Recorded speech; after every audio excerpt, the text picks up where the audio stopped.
Pre-Calculus Unit 5, Lesson 3, Sum and Difference Identities. So now we're going to introduce some more identities. They're called sum and difference identities, and we're going to use those to find values and prove other identities. The main two are the cosine and the sine, which I will ask you to memorize, and then the tangent one that I will give you. So the cosine of either a sum or a difference. For the cosine of a sum or a difference, you multiply the cosine of the individual values, and then you switch the sign. So if this is plus, you're going to use minus. If this is minus, you're going to use plus, and then you multiply the two signs. So the way I remember that is it uses the same functions together, but opposite signs. For the sine, it uses the same sign, but it uses the opposite functions together. So if I want the sine of a sum, I'm going to take the sine of the first angle times the cosine of the second angle, and then I will add the cosine of the first angle times the sine of the second angle. The tangent, you're really taking this, dividing by this, and simplifying, and it will become this formula. So now how can we use those identities? Well, we have exact formulas that we know for certain angles, but we can add and subtract those to find exact values for more angles. So what if I want the exact value for each of these? What about the sine of 15? Well, I have to figure out how 15 relates to these angles. I happen to use 45 and 30. I could have also used 60 and 45. In the end, it will give me the same value. So the sine of 15 degrees is the sine of 45 minus 30. From the identity, we know that the sine, we take the sine of the first times the cosine of the second. Then we put the same sign in between there, minus and minus. Then we take the cosine of the first and then the sine of the second and multiply those. Then we use our 45, 45, 90 and 30, 60, 90 degree triangles. I've shown one here. I have the other one down here, so I won't draw that again. It's in the other picture. So now we need to find those. I have a 45, 45, 90 drawn here, and then I have this one for the next example. I'll just refer to the same picture in both of them. They're both in quad 1. The sine of 45 is 1 over the square root of 2, which we know is the square root of 2 over 2. The cosine of 30, this is 30. The cosine is the square root of 3 over 2. The cosine of 45 is also the square root of 2 over 2. And the sine of 30 is 1 over 2. This gives me the square root of 6 over 4 minus the square root of 2 over 4, which I can combine into a single fraction as shown. What about the tangent of 5 pi over 12? So if we look at the fact that this is 5 pi over 12, you could change them to degrees, but you can also think which of the known angles have denominators that can be changed to 12.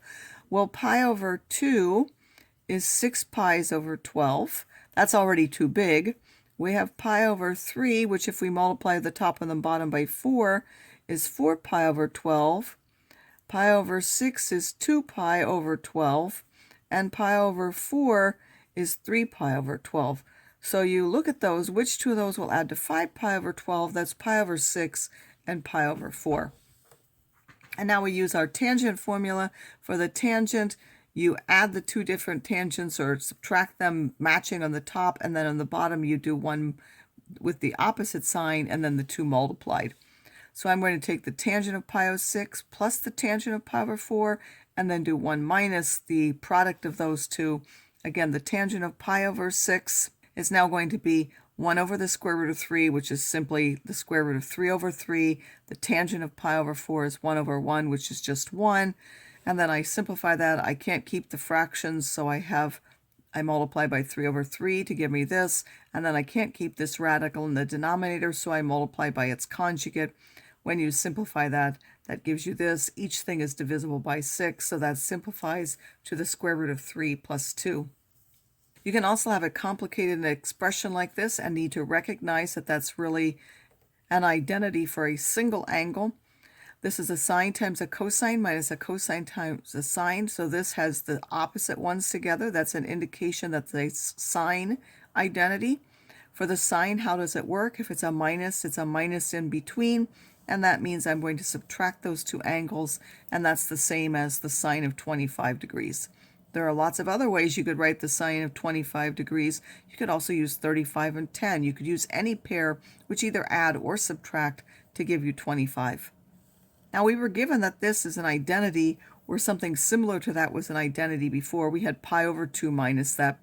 But how can we prove this? Well, we now know that for the sine, you take the sine of the first times the cosine of the second. You keep the same sign inside. Then it's the cosine of the first times the sine of the second. For the cosine of pi over 2, if you look at the unit circle, that's the point 0, 1. So the cosine is 0, the sine is 1. This is the sine times 0 minus the cosine times 1. That part goes away, and you simply end up with minus the cosine. We can also use it to express a more complicated thing in terms of one sine function, which is a transformation. So if you look at this, a times this, and simplify, the sine of bx plus c is the sine of the first times the cosine of the second plus the cosine of the first times the sine of the second. So remember that b and c are here numbers, only x is the variable. So I'm going to combine my two number parts together, and that will be in front of the sine, and then my two number parts here together in front of the cosine. And now you want to compare them with what you want. You want to get this, so a cosine of c has to be 3, sine of bx has to be the sine of x, so that means b has to be 1. A times the sine has to be 4, and with b1, the cosine of this would really be the cosine. So now we have a system of equations with two unknowns. We can square each one of those, and why might we do that? Because we know that the sine squared plus the cosine squared is 1. So when I square this, I will get a squared cosine squared of c plus a squared sine squared of c is 3 squared plus 4 squared, which is 25. I can factor out the a squared, knowing that this is 1. So a squared has to be 25. A is equal plus or minus 5.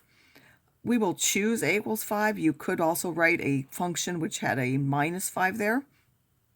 Because a is equal to positive 5 up here, the cosine of then is the angle is 3 over 5. So I can now take the inverse trig function of that to get 3/5. This will give me in the first quadrant an angle, and it is a way of expressing that.